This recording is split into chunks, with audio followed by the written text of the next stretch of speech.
आज हरियाणा के शिक्षा मंत्री महिपाल ढांडा और पूर्व कृषि मंत्री ओपी धनखड़ बीजेपी के राष्ट्रीय सचिव रोहतक के जाट भवन में एक कार्यक्रम के दौरान शिरकत करने पहुंचे थे।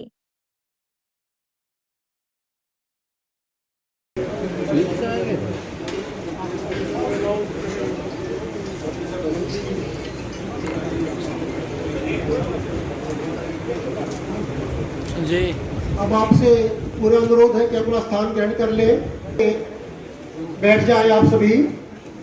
जो आगे की रो उनका ध्यान रखें, 3 रो जाए। जो अभ्यर्थी हैं उनके लिए वो स्थान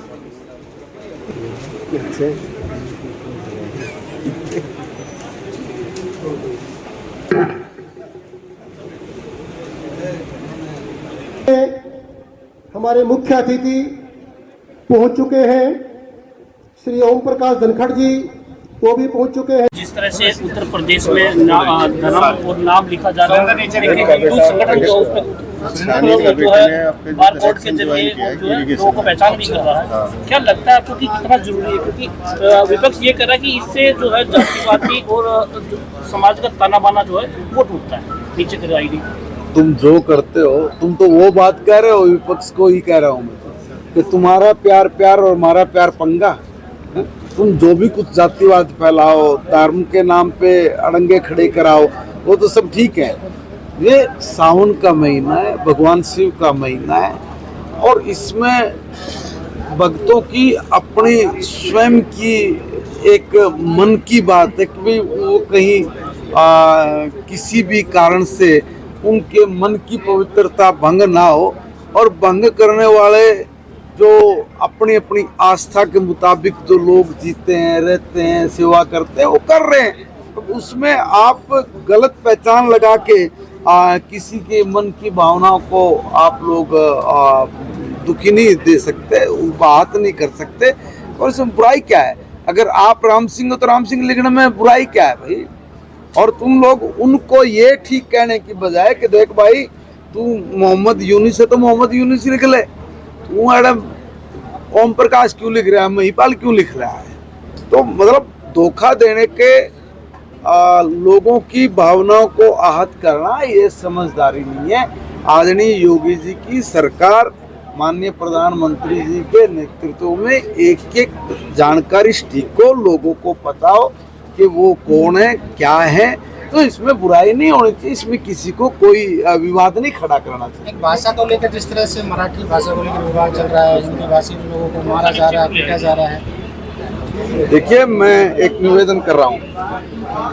मैंने पहले दिन से कहा था कि हिंदी हमारी राष्ट्र भाषा है और हम अपनी भाषा से हम लोगों को प्रेम, ये स्वाभाविक बात है, होना चाहिए। वो हमारी आम बोलचाल की भाषा है।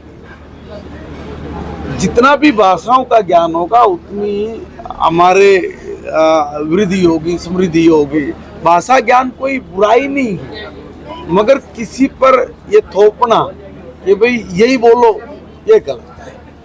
देखिए, ये देश सबका है और सब इस देश में, कोई हिंदी भाषी ये नहीं कहता कि भाई तू तेलुगु बोल जरूरी है या मराठी बोल ये जरूरी नहीं। भाई मुझे जिस भाषा का ज्ञान है मैं उसी भाषा को बोलूँगा।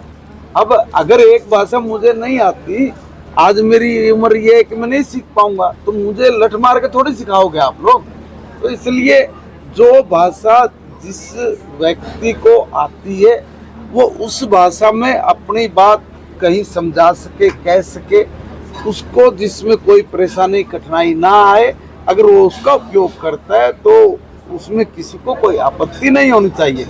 हिंदी हमारी राष्ट्रभाषा है, हमें इस पे गर्व है, और हर भारतवासी को अपनी राष्ट्रभाषा का ज्ञान हो, इसमें कोई बुराई नहीं है। मगर मगर मगर जो हमारे क्षेत्रीय भाषा है, उनका क्षेत्रीय भाषा में बोलना, काम करना, ये कोई किसी को विरोध थोड़ी नहीं है, वो होना ही चाहिए, वो कर रहे हैं। मगर ये जबरदस्ती करके कोई चीज करना, वो मैं समझता हूँ कि शायद अपने समाज के लिए ठीक है। चुनाव आयोग जिस तरह से